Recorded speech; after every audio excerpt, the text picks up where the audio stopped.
Welcome to Attention Now podcast, where we talk to successful business people to provide quality content and business mindset and a path on how to succeed. Garrick, welcome to the show, brother. Thank you very much, David. It's nice to be here. It's great to see you again. It's been a I don't know if it's been a few months or a year already. Time flies by so fast, Wow. you know what I mean? Today we're honored to host a truly exceptional guest, Garrick Fernbaugh.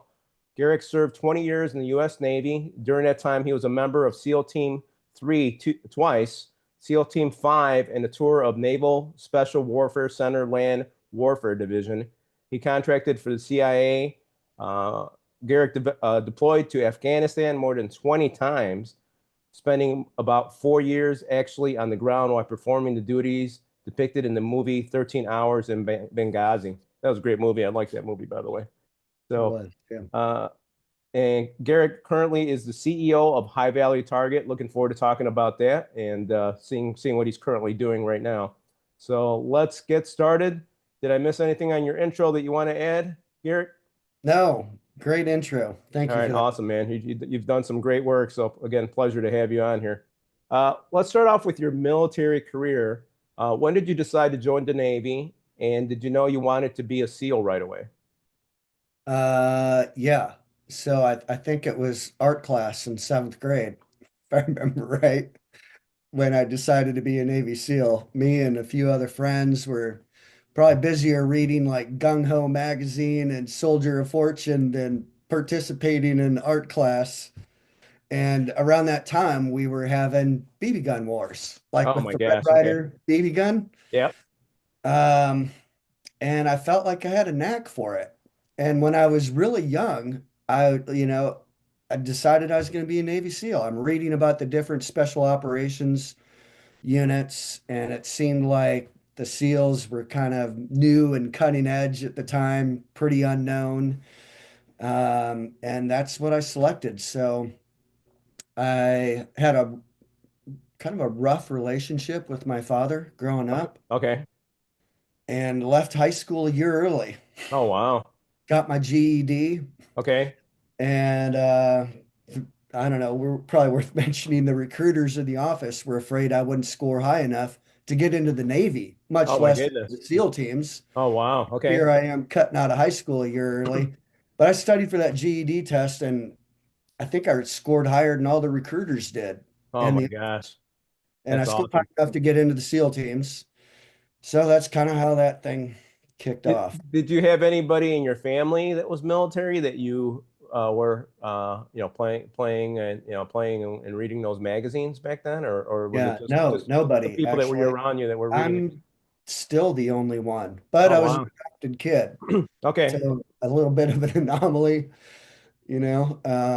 But yeah, I'm still the only guy in the family that is in the military or was in the military. Wow, that's amazing. So you went to Great Lakes, and then how long did it take you to go to Buds? It did. I went to Great Lakes. I had scored high enough for, they wanted to make me a gunner's mate, and there's a whole electronic side to this gunner's mate thing Okay. that severely stressed me out. Mind you, I had joined the Navy to be a SEAL, Right, exactly. and now I'm in this very intensive electronics course. Oh my gosh. And I'd never passed high school algebra. And I remember like a couple months into this thing, Like, what am I it was doing like, here? welcome to trigonometry. Oh my You're gosh. having to teach yourself through these modules that they give you. I was so stressed out. I found a way to cheat. To be Nice. honest.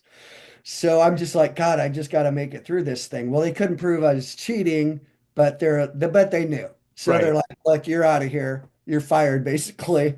We're going to give you a new A school though. They're Okay. like, we think you've been trying hard, this and that. So they sent me out to New Jersey, and I went through the parachute rigger A school out there at Lakehurst, New Jersey, which interestingly enough is where the Hindenburg blew up. Oh wow.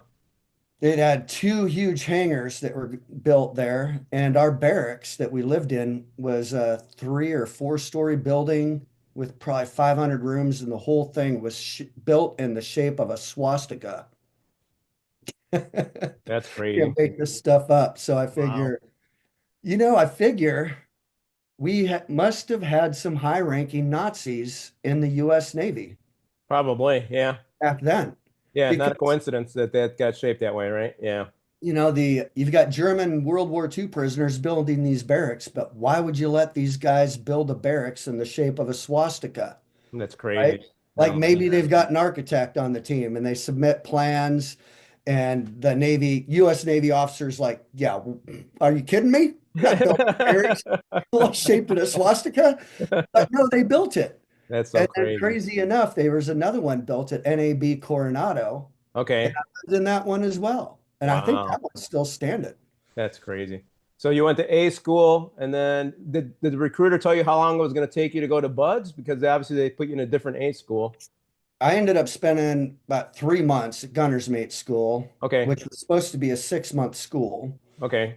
And then I went to parachute rigger, which Okay. was a 3-month school, Right. graduated that just fine. So it was a total of 6 months Okay. from the time that I graduated boot camp to the time I actually checked into Buds. Okay. Gotcha.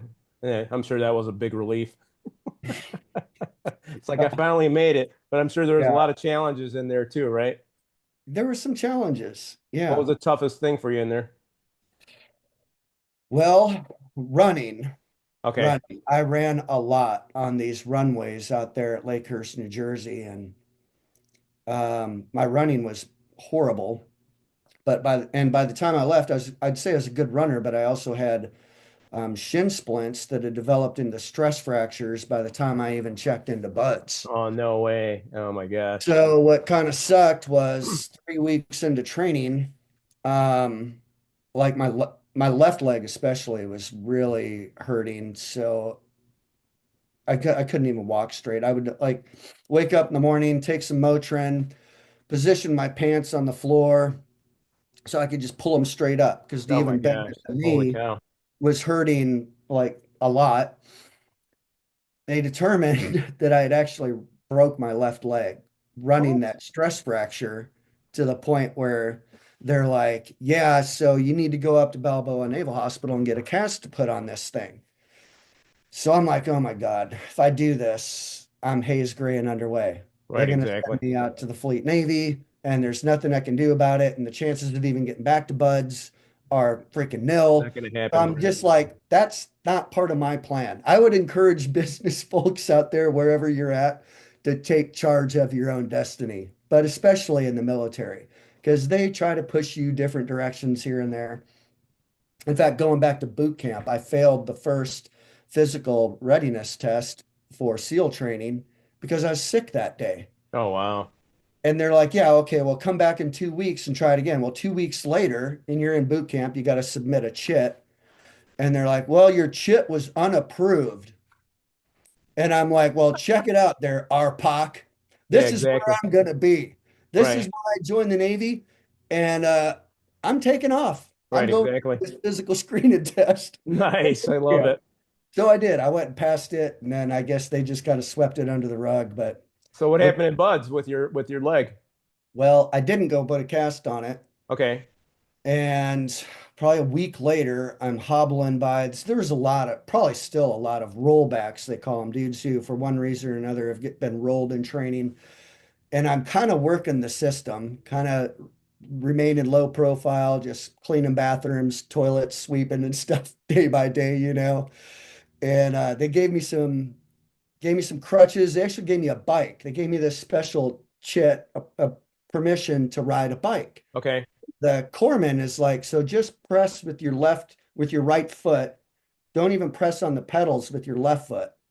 Wow. Um, so I go riding by the SEAL Team 5 area, and there's a platoon out there. They're like throwing fruits and I can vegetables at imagine they're me. probably cracking You up know what at I you. It's like, mean? what the hell They're are you like, get doing, off dude? that bike, screaming at me and this and that. So I'm like, all right, screw the bike. Hobbling on crutches. A week later, the guy is like, hey, this corpsman sees me hobbling around on the crutches, calls me over. I'm like, yeah, I know. I got an appointment in like an hour. I'm going. They couldn't get me in. And he's like, okay. Week later, on a Friday, everybody's going home. Same thing. Hey, you, get over here. Oh my gosh. And it was just this E5 corpsman. And he's like, I knew what you're doing. He's like, I'll tell you what I'm going to do. I'm going to hide your record in my desk. Because if I just keep this thing in circulation, the docs are going to see it and You'll stay in they're that going to loop. take Yeah. action. So he's like, I'll hide your record in my desk. And when you're healed up, I'll put your record back into circulation.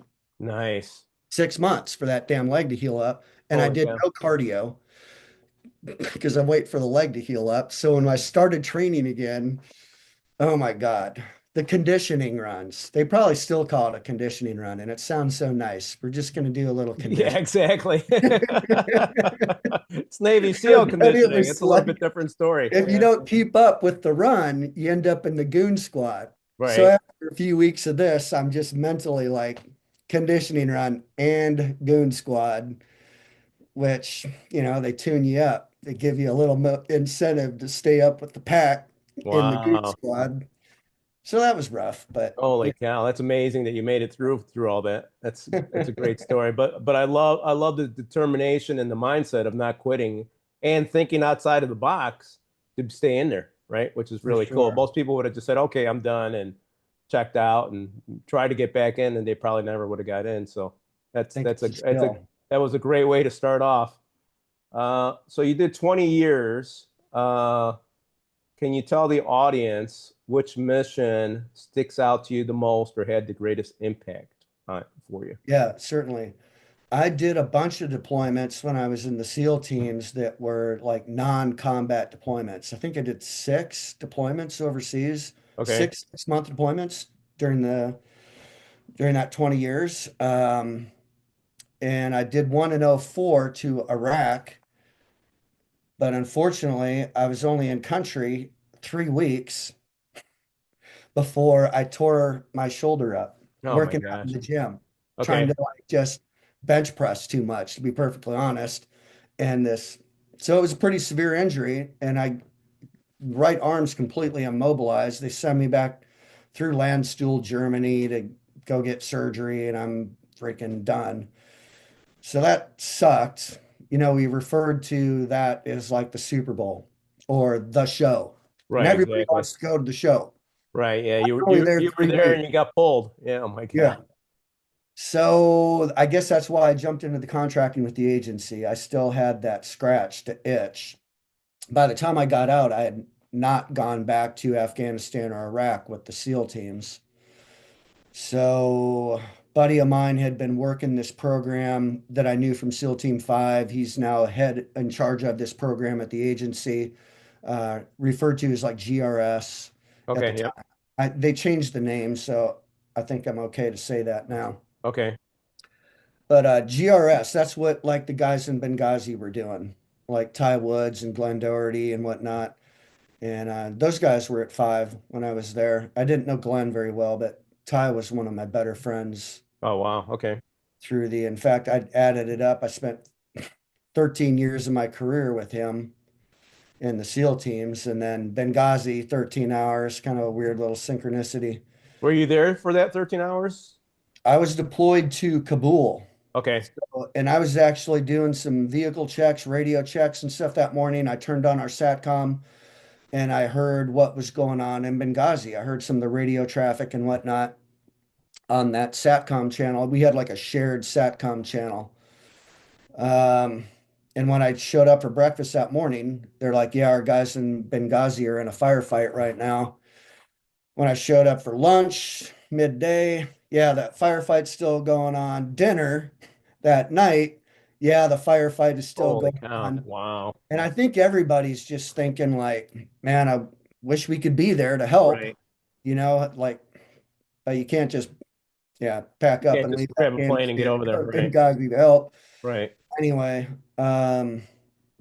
so yeah, that was interesting. I know we had drones overhead midday, like that were watching the whole thing. Part of the lie of regarding that whole thing is that this thing spawned via some cartoon in Egypt, and it was just kind of a protest that didn't go right, spun out of control. Now, this was an orchestrated attack from the very beginning. on that So if they department. had a drone overhead, they knew that people were accumulating, right? Yeah, So did they try to get backup or additional resources there at that time? no. And it's my understanding that the feed from the drone wasn't being communicated to the guys on the ground. So the Of folks course. Okay. back, we refer to it as seventh floor back in Washington, D.C. They've got better situational awareness than our guys actually on the ground because they're watching Wow. it all via the drone. Wow.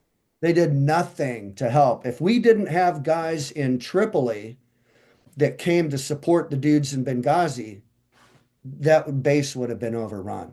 I have Holy no cow. doubt.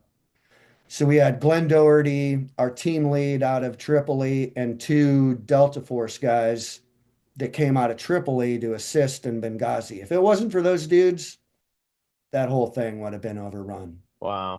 Holy cow. Because CIA did nothing, Department of State did nothing. Yeah. I'm gonna bite my tongue.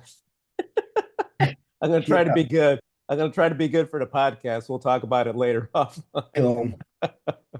What was the most valuable lesson you learned during your time being with the SEALs or contracting with the CIA? Most Uh, valuable lesson. uh, I would say for me, like I'm operating best when I keep my ego in check. Okay. Whether you're with the SEAL teams or the CIA, it's pretty easy for that ego to get inflated and run away. And one thing I learned about myself is it's not the best version of me. Right. Far from it. So Exactly. I probably pay attention to that more now than ever.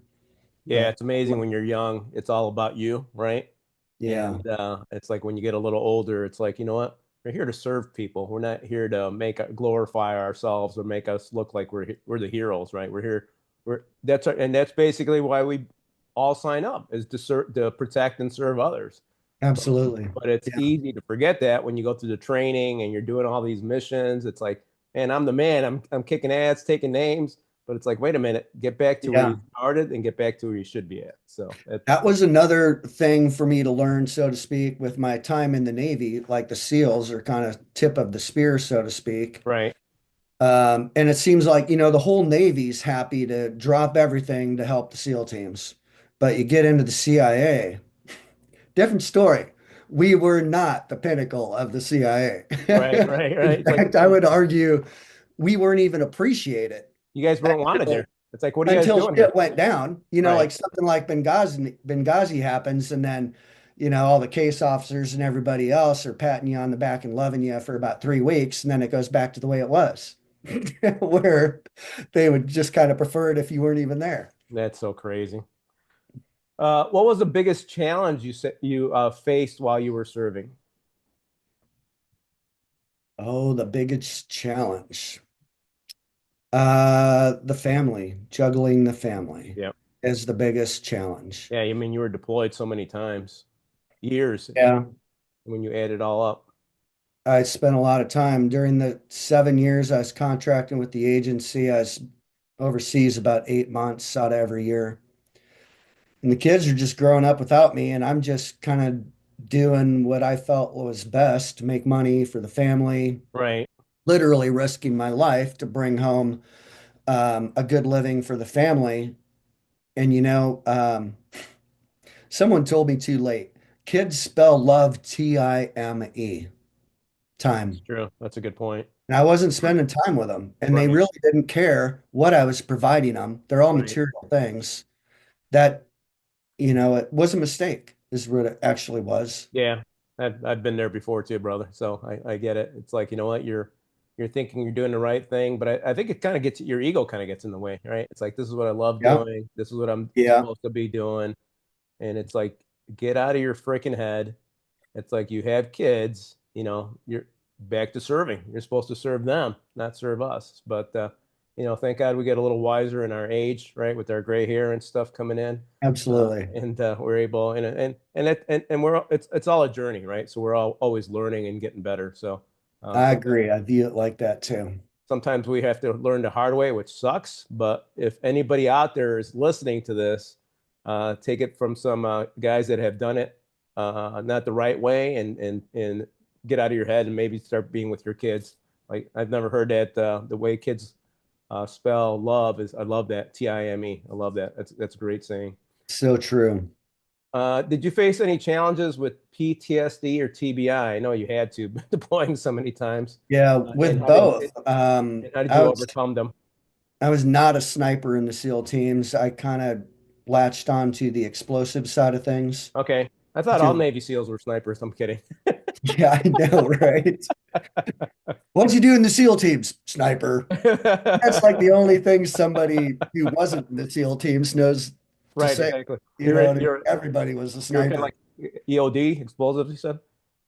Well, yeah, like actually, I went to a course put on by the CIA way back when I was still active duty. That was an improvised explosives course, Nice. a bunch of different breaching type courses. And so, like with breaching, let's just say we're blowing a door. Um, the faster you get through that door after you blow it, the better it is, right? You Right. want everybody still kind of stunned and dazed from the flash and everything else when you come running in with the guns. So we would tend to get as close as we could to that charge. Because back then we had really no idea about TBIs and brain damage and everything else. It was literally good training to eat the charge. Right, Is exactly. referred Yeah. to it like eat some of the charge, so Well, you can. eating the charge is better than eating a bullet, right? So, Yeah, yeah, so I figure I had some TBIs just from that, from getting wow. rocked, Okay.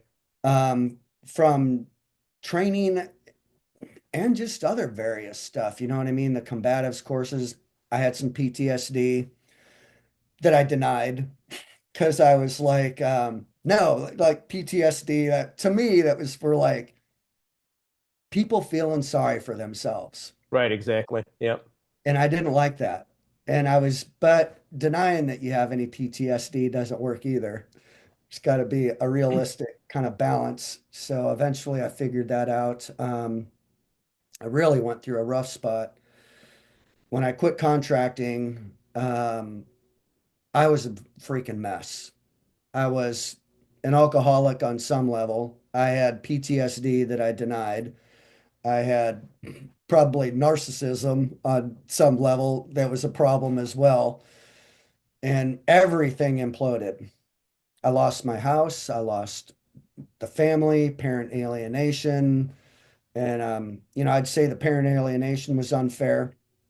Regardless of that, it just about killed me, Wow. literally. Holy cow. With depression, there was, yeah, it was really, really rough. I was hospitalized one night after a suicide attempt. Okay.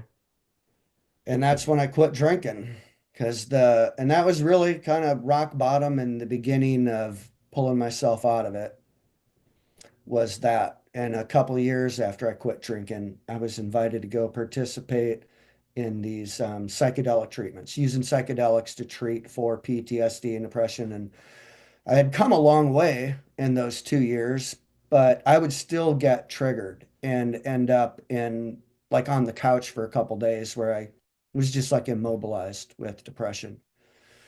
So I went down to Mexico. I did ibogaine and this bufo, sometimes referred to as the toad medicine. And I came back home from a very profound experience with both of those medicines, and I wasn't being triggered anymore Wow. into like my depression episodes and felt like that the PTSD was alleviated, wasn't an issue. Um, some number of months later, probably about 9 months later, I was feeling good the whole time. I'm doing better, and I was invited to go participate in a just bufo type ceremony. Okay. And that's when it turned into something of expanding consciousness, as crazy Wow. as that sounds, like a spiritual experience Okay. is what the psychedelics began to offer me then. Yeah, I've heard so many vets that have gone through that and it's changed their lives. Now, there's two different treatments. You did both of them. You said the frog and what's the other one? The ibogaine. Ibogaine, it's just made from a tree bark from some tree in So Africa. how do they administer those two? They grind up that tree bark and they put it into a little capsule. And it was just Also, two you just take the tiny little capsule? capsules. What? Yeah. And Yeah, and I was the how first about the guy up. frog? What's that? How about the frog? The frog is known as the most powerful psychedelic known to man. Okay. Lasts about 20 minutes. And that, um, oh man. Well, it's, you start out going through a tunnel of light, moving at the speed of light. I think Oh my. everybody in my group had that like shared experience. Holy cow. And after you come out of this tunnel of light, I think it was different for everybody. But that was very profound. Oh, That's pretty interesting. It starts off the same for everybody, you know? It's yeah, kind of mimics life. You start off the same, but your experiences throughout life is so much different, which good is pretty point. cool. How does that is that an injection or what how do they do that with the frog? With the frog, with the toad medicine, it's from the Sonoran desert toad. And the Okay. Sonoran desert toad has these two glands behind its head on its back. They scrape this gooey stuff off of the glands, put it on like a slide, like a microscope slide, Okay. dry it out, scrape it off, and put it in, administer it in a crack pipe, a full-on crack pipe, you Okay, know. gotcha. They Wow. hold that, they hold the pipe for you because Okay. once you take a hit of this stuff, it's pretty immediate. Like So what what do you happened. feel right away when you take that hit? For me, I've sometimes um Do you have to like sit down? oh yeah, yeah, like Oh, you lay have to back. lay back. Wow. So And it's what's potent. usually going through my head is the words opening, opening, opening, opening. And I'm getting these like waves of just like opening conscious awareness. Very, very profound. Wow. That's Um, amazing. But the great thing is that it helped you, right? And nothing yeah. else was, which I wish they would approve that here in the U.S. I have another Navy SEAL on, and I think it's going to be next month, rescheduled, that is Hmm. advocating that to be approved here in the U.S., which I don't, I don't see any. We know why it's not being approved, right? But I think we Yeah. need to get the word out there that this is actually changing many people's lives, that we could have more case studies like yours, right? You went Yeah. from from this point to this point. It's not a coincidence that it changed your life, right? So With that RFK Jr. in the cabinet now, I think it's looking good for getting stuff like this approved. It is far from any kind of party medicine. You right. would, I mean, a lot of people are fearful to even try it. Yeah, I can imagine. And Yeah, it does demand a lot of respect. You should approach with reverence and respect for the medicine and the ceremony and everything else. If you don't, not good. yeah, and make sure you do it with a professional, right? Because yeah, Absolutely. yeah, Absolutely. A professional shaman. yeah. Because I can imagine if you do that on your own, it probably kill you. I would imagine, right? Well, I don't think anybody's ever died from Okay. Also, any, okay, that's good to know. unless it was something unrelated, like you were on mushrooms and you ran out into the street and got hit by a car. Right. But actually, on that note, I did an ayahuasca ceremony in December. Okay. I had previously had experience with ayahuasca about 4 years ago, and it was a really easy experience for me. I didn't throw up. Um, I kind of had this state of expanded awareness, pure consciousness is kind of what they refer to it. And went home almost feeling a little bit disappointed, to Okay. be perfectly honest. Wow. And I, here in this last December of 24, did another ayahuasca ceremony, and a couple hours or so into it, everybody's puking on their hands and knees. They're into the experience. And I'm kind of like twiddling my thumbs. I'm like, well, I guess it's going to be the same as last time. But that only lasted about another 20, 30 minutes. And, Wow. and That's what amazing. I had to remind myself, David, I'm like, okay, nobody's ever died from this. It came on so strong. It was just like crushing. I'm Wow. like, oh my God. Oh my Wow. God. I'm like, I'm literally crying out to God. I'm like, God, help me. I had to get outside, get away from everybody else, puking and doing their thing. And I'm outside looking up at the stars at night, just literally going, God help me. Oh And my I goodness. did get some relief. Right, right. I did feel relief when I was literally crying out to God Wow. and speaking in tongues for like the next 4 hours. Holy cow. Well, the great news is it is safe, which is good, right? No one's died from it. So, I love that RFK's in the house now, and he Yeah. believes in holistic stuff. I know that you and I talked to our buddy Matt Parr about stem Hmm. cells, and that's supposed to be as Hmm. powerful as well. I still haven't gotten down there yet, so I need to get down there this year myself. Same. But Maybe we'll head down at the same time. oh yeah, that might be a good idea.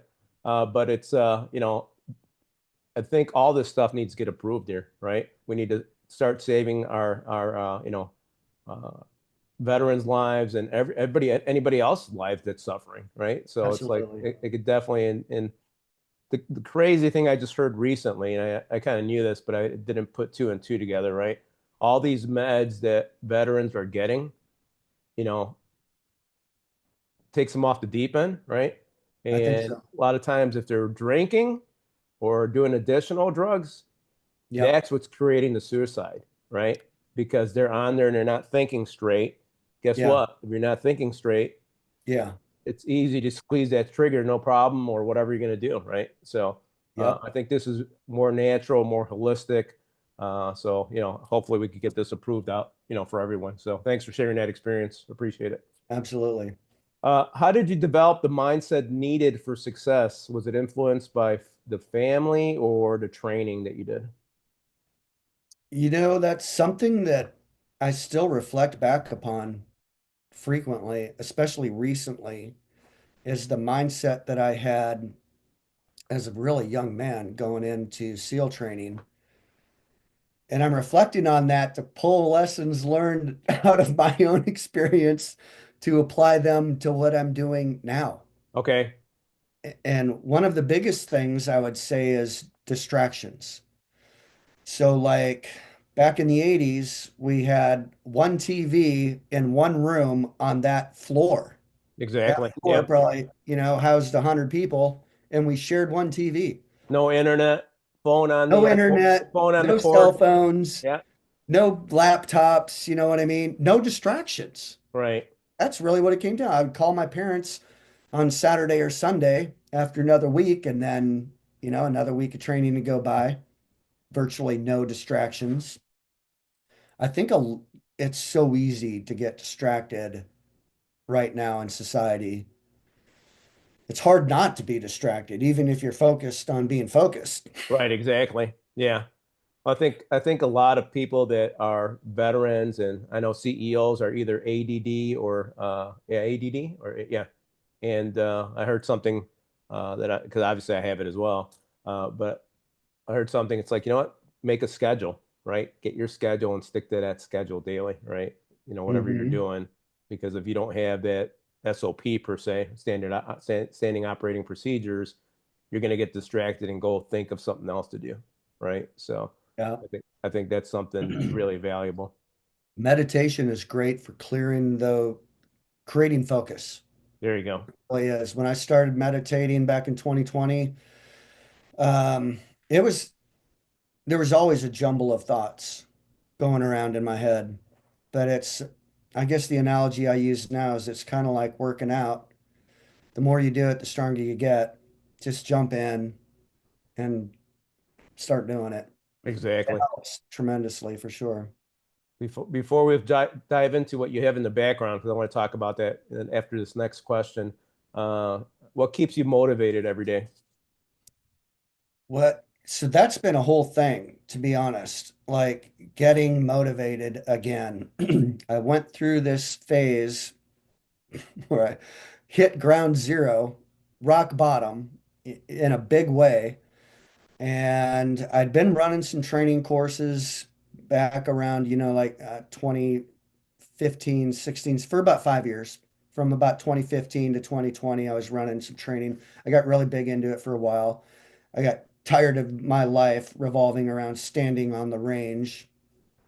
But I'm getting back into it now.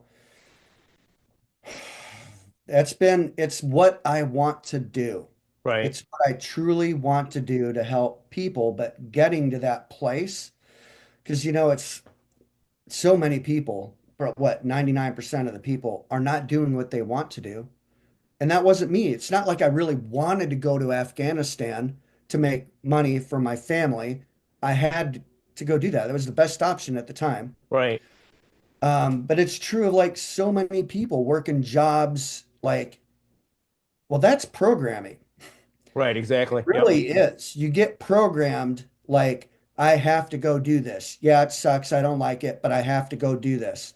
Well, I've got my military retirement. I'm disabled. I don't actually have to work, Right. Exactly. Yep.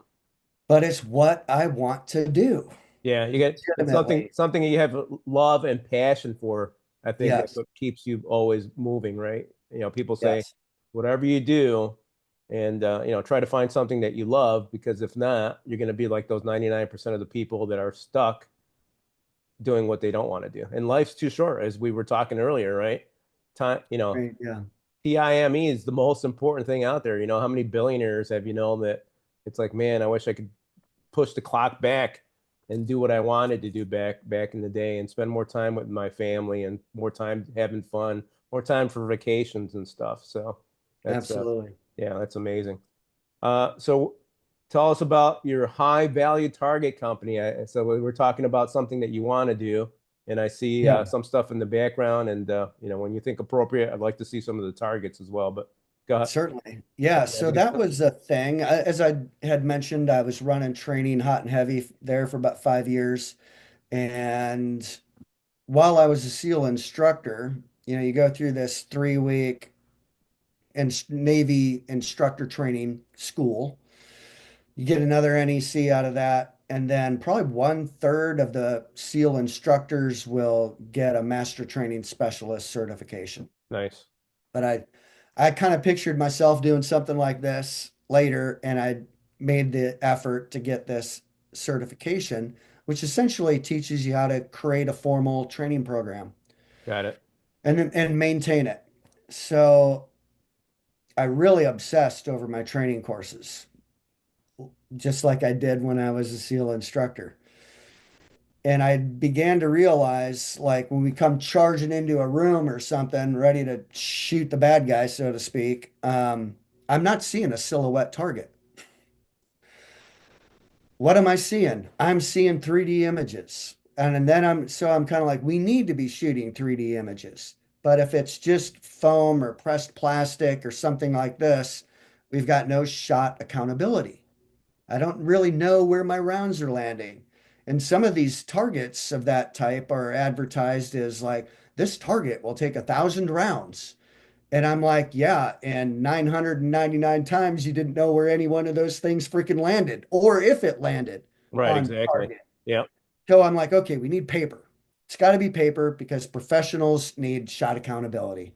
Got to be able to see where those shots are hitting so we can adjust fire, clean it up.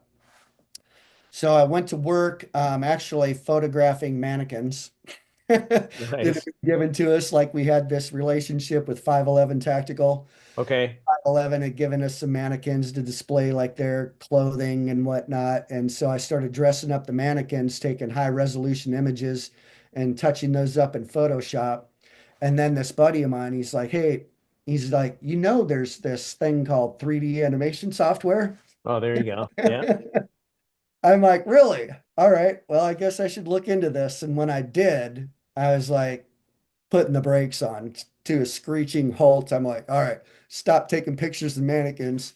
You got to learn how this program works and start developing targets more legitimately, basically. But what's so great about it is if a photographer is looking to take pictures of people, I mean, you literally need a photographer, a professional photographer, right? Right. Exactly. Yep. Who's going to pose these guys at the right distance and the right angle with the right guns, all this stuff. So I can do all that in the computer. Once I create the character, so to speak, I can twist and turn up and down. I'll get them posed, I'll animate them. Then I Photoshop in the guns in the background and some different stuff. But it allows me to have ultimate control over that final product. So So is the actual goal for when people are at the range, making sure obviously the 3D, make sure you have the same representation, the right training in your brain to make sure that you keep that always when when you're out there in real life. But you want to make sure you're not shooting a bullseye, right? Because if you're out, that's all you're shooting when you go into a battle or excuse me, go into a battle or an incident. That's all. You're not going to think properly, right? You're not going to Correct. say shoot this person on take a headshot, right? So I think that's what you're trying Yeah. to achieve, right? For those people to try to think differently, develop that memory muscle memory to be able to Yeah. go out there and shoot Yeah. properly, correct? That's a term, muscle memory. What people probably don't understand is that with just about everything, with everything we're doing on the range, you're programming yourself. Right. So if we're shooting a silhouette target, really, I'm programming myself to shoot center mass.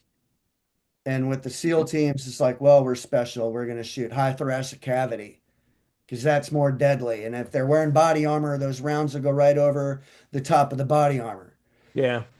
And by the way, don't shoot the head because the head's bobbing and weaving. It's this hard target. Don't take a chance. And I think that is just an incredibly wrong statement, inaccurate.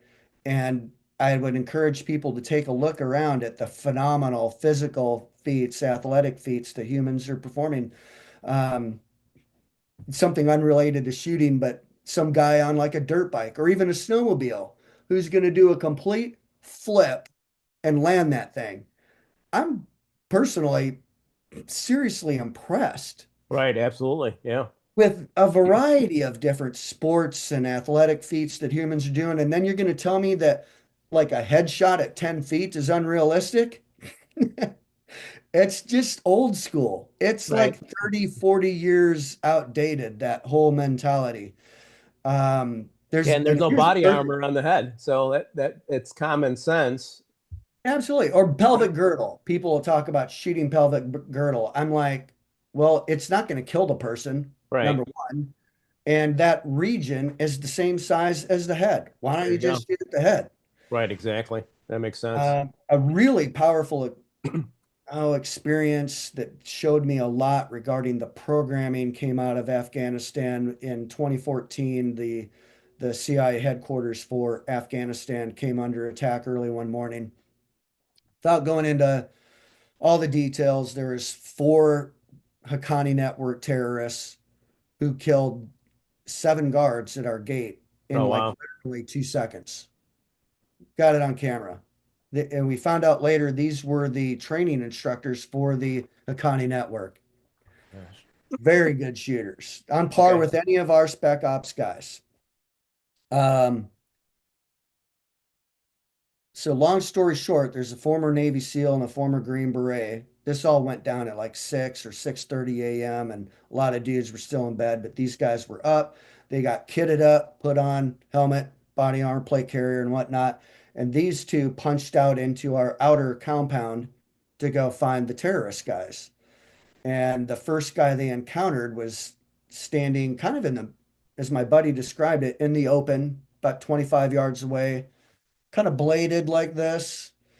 And he came up with his AK and put 2 rounds onto my buddy's plates Oh wow. before he could even respond. And he already had a sight picture on the guy's head. Wow. So he's a pretty big dude. He absorbs 2 rounds, presses the trigger, and he said that guy dropped so fast that all subsequent rounds went right over the top of his body. Wow.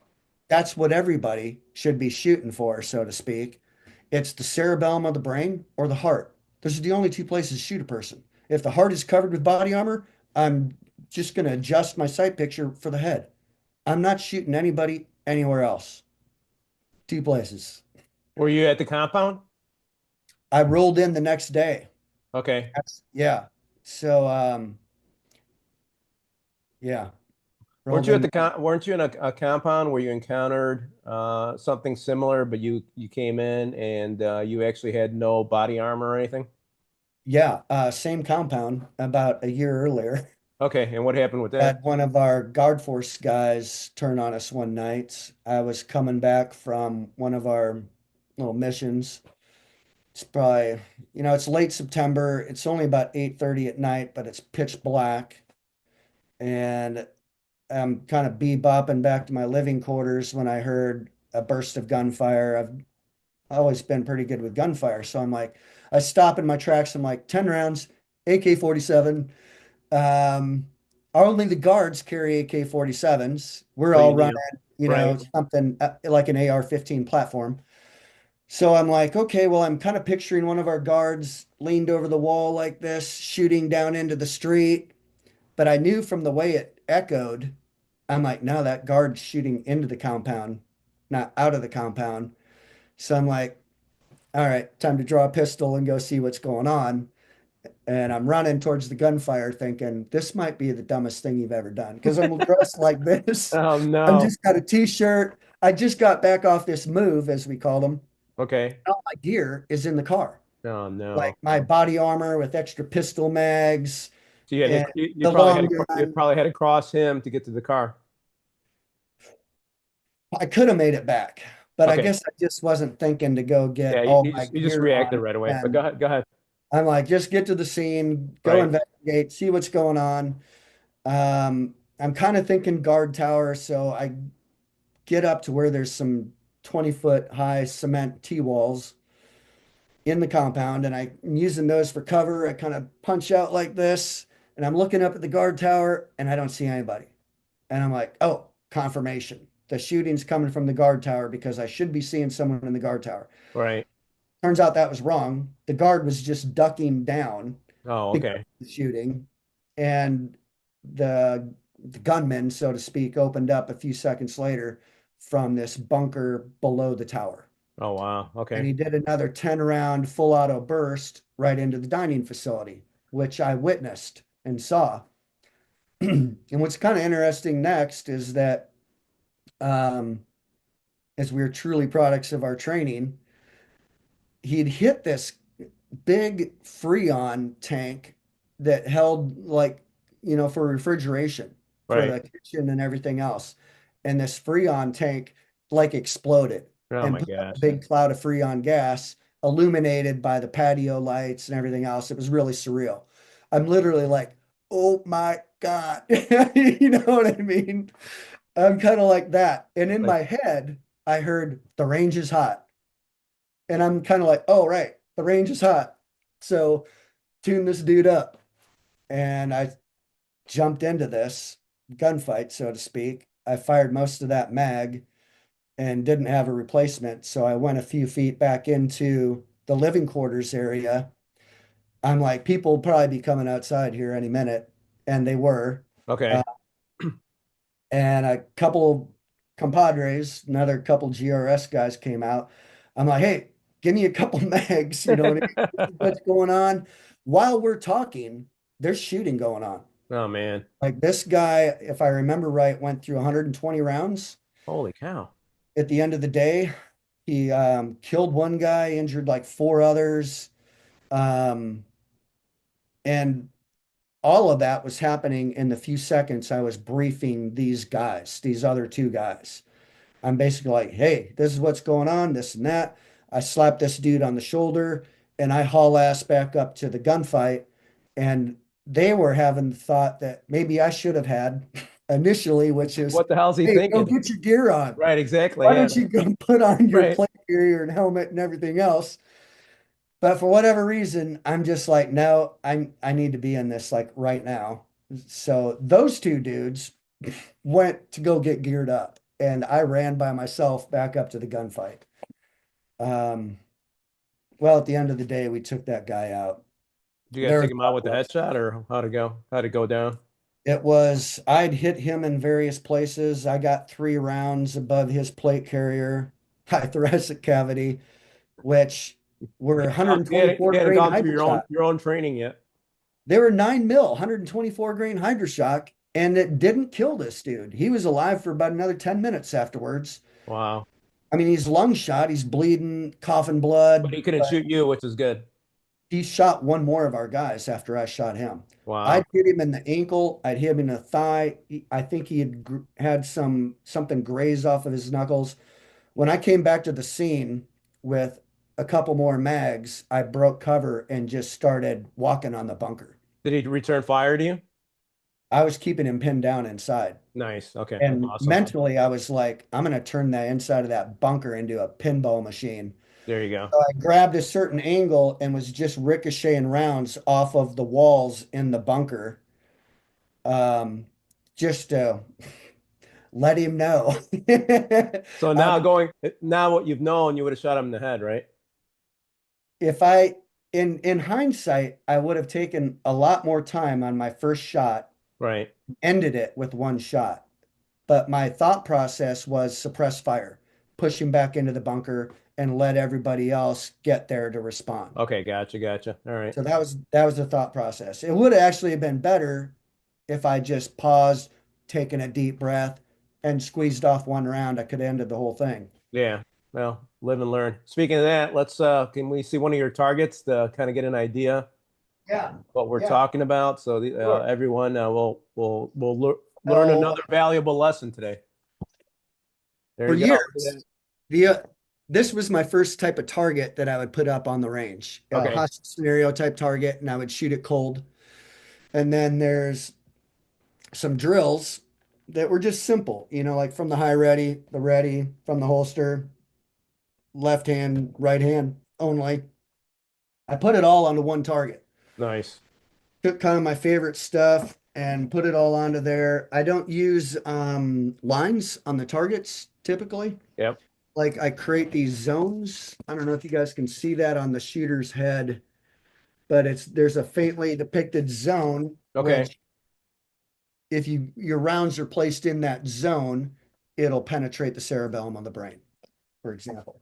Um, Another thing that I'm a proponent of is imagining um, we can increase the quality of our training by imagining we're doing it for real. Right. Exactly. Yep. The brain doesn't know the difference. It's Exactly. Yep. imagining, and the more vivid your imagination, the more real it is. So let's just say I've got a hostage scenario, like I've shot hundreds of times, and it's just two silhouette targets. Like one's painted black, one's white, or one's black. You know what I mean? Shoot the whichever, and there's your hostage. It's hard to imagine. Put yourself into the scenario. You know what I mean? So I don't know. I use a lot of the 3D characters Yeah, like I like that. it. Yeah. It Kind of definitely makes a lot of experimental. sense. That's the way you should be training. So do you sell these online to individuals or to gun ranges? What are you currently doing to get these out? All of the above. Okay. So yeah, individuals more than anything. Most of my business is just coming from private citizens that came across me, maybe via one of my brand ambassadors. I've got some former SEAL team guys that are running the targets. I should probably be making more videos than I am, but I'll put some videos up, We'll be creating some shorts on explaining. we'll be creating some shorts on here. And yeah, if you could do more videos, that would be good. Are you doing trade shows? And also what's your website? The website is highvaluetarget.com, Nice. or singular, not plural, high value Okay. target. And trade shows. No, I haven't been doing trade shows. Okay. I've, I will probably get into that in 2025. I'm getting back into the training again now. There's a range here in this Oklahoma City area called Range 66 for anybody that might be out here. We're going to get started there. And I'm pretty stoked about that. I think the United States has an uncertain future right now. Right. Be a good way to describe it. I like to be really optimistic, to be perfectly honest about that future, but I think it's really a good idea to get trained up. Yep. And when the civilian population is needs to be trained up, first of all, it's not Hollywood. You're not going to pick up a gun and just go to town like you own the day with that thing. You got to get training. Um, it's like trying to play a guitar. If you've never had lessons, Right. probably just Exactly. making noise. Right. Yeah, But I think it's always good to be ready, even if it has nothing to do with the government, right? Because yeah, somebody could break into your home, right? yeah, Somebody could break into your home, yeah, somebody could try to hijack your car. You got road rage. You see all these videos of something happening, right? Many years ago, I was going to the gym to go work out and getting off the highway, passing a toll, and it was at a red light, and there was like a limo wedding party that came out, and I didn't have my carry conceal at the time. This guy came out of one of the limos running around with a gun in his hand. It's like, oh, shit, dude, what am I doing? I don't have my 9 millimeter with me. Like, what the heck, right? And it could be like a matter of seconds. So if you're not ready, it could be the last time you need to be ready, Yeah, right? So good point. that gave me a great wake up call. It's like, you big dummy, what are you doing? So guess what I did that following weekend? Um, Good, good, good. so anything else you wanted to add about that? Oh, let me look at my list here.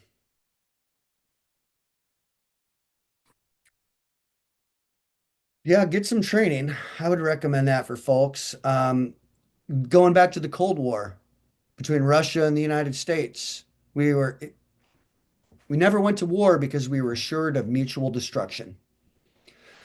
And the way I see this thing playing out here in the near future with the United States, an economic collapse is potential. I mean, it's a possibility.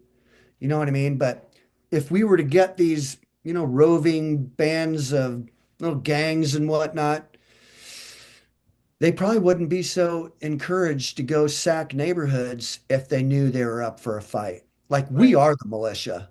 Right. Exactly. We are the well-regulated militia, and the militia needs training.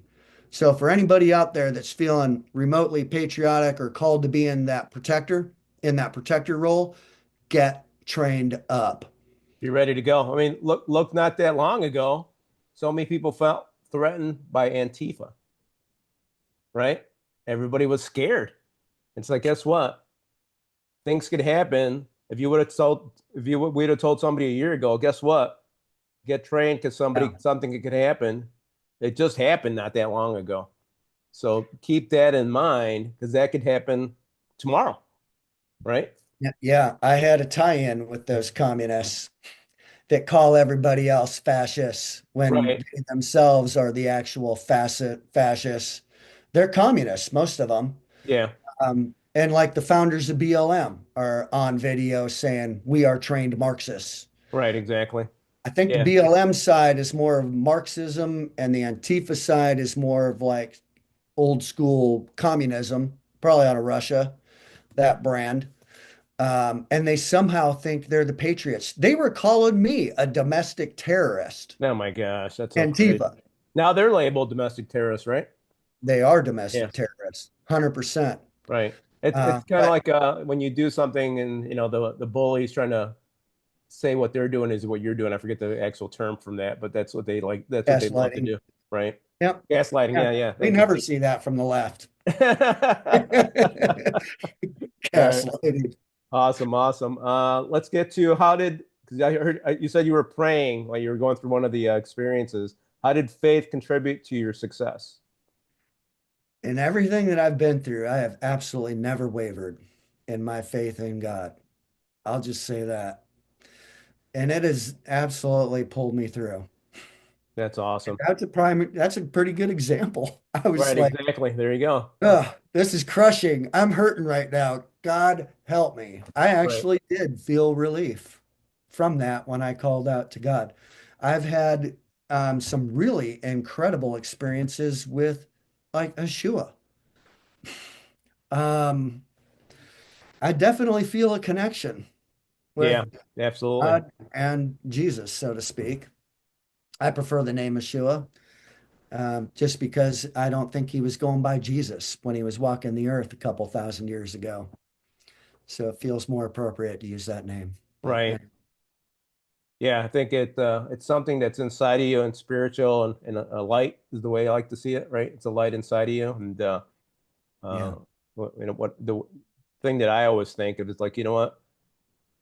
It's the only person that's always been there 100% that would never fail you, right? absolutely. So if if you're struggling, if you're going through stuff, that's enough. Obviously, all the other stuff that Garrick spoke about is great, but God is greater than anything, right? So if you have those combinations of a couple of things that could help you turn your life around, I think that is the most powerful thing you'll ever do. So thanks for sharing that, Garrett. Uh, Absolutely. what was the most valuable lesson you learned from a mentor or in business? From a mentor, well, what comes to mind right now, as odd as it may seem, I was in free fall school, learning, to military free fall, jump out of a plane, this and that. Skydiving in layman terms. Yeah. Skydiving, yes. So I've got on combat equipment, like an Okay. oxygen mask, a weapon strapped to me, a big pack in front of me, all this kind of stuff. And the ramp is down. We're getting ready to exit the aircraft. They're like, stand up.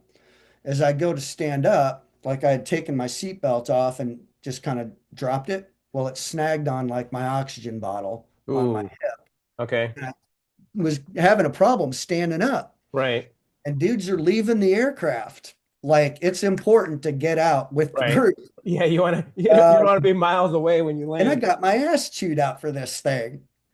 I really did. I got my Right. ass chewed out. This guy's like one of the guys that was from Dev Group, who was one of the free fall instructors, and he's kind of an old school guy at the time, but he's chewing my ass over this thing. Initially, I'm pissed.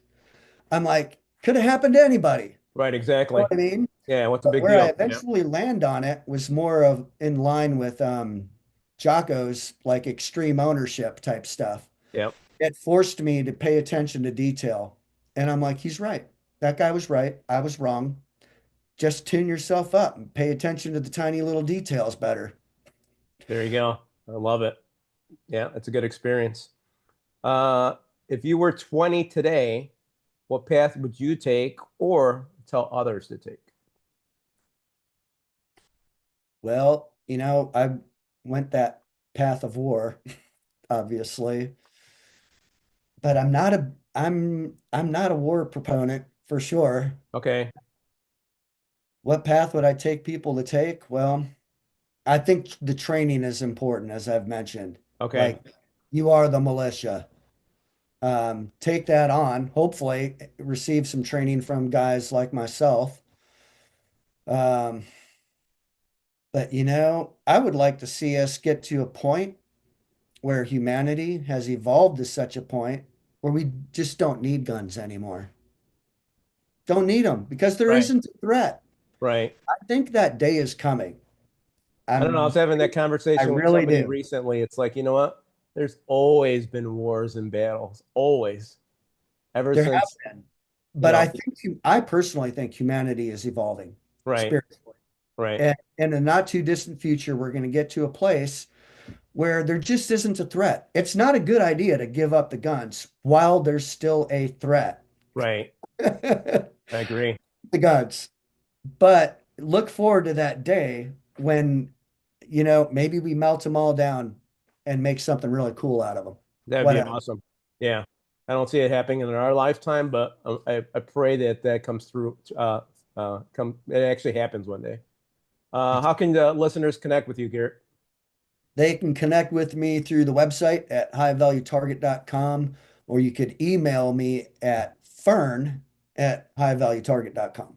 Nice, nice. Was that your nickname It back in the day? was. It's I think half the last name. Fernbaugh just got chopped in half. there you go. Yeah, everyone has nicknames back in the day, right? What would you like people listening to today to remember about you or your work? I am dedicated to showing good people how to protect themselves. Nice. So That's are you still doing training besides the targets? yeah. So I've got some core states that were just put up yesterday Okay. at range 66 here in Yukon, Oklahoma. Okay. So, cities surrounding Oklahoma City. And like I just said, what's motivating me to do this is just showing good people how to protect themselves so they aren't victimized. Yeah, absolutely. Are you doing anything online? In regards to training, I'm not just selling targets via the website. Okay. I am going to start putting training online, That would be actually, awesome. Yeah, and because making obviously videos and whatnot. Yes. try to go nationwide. That'd be great. Yes. Thank you. Awesome. Well, Garrick, thank you so much for being on today, sharing your wisdom and experience. It's been an honor to have you on the show, my friend. Thank you very much for having me on the show again, David. Thank you. May God bless you and your family. Keep up the fight. And to our listeners, thank you for tuning in to Attention Now. Don't forget to subscribe, leave a review, and share this episode with someone who could use a little extra inspiration today. Until next time, stay focused and live with purpose.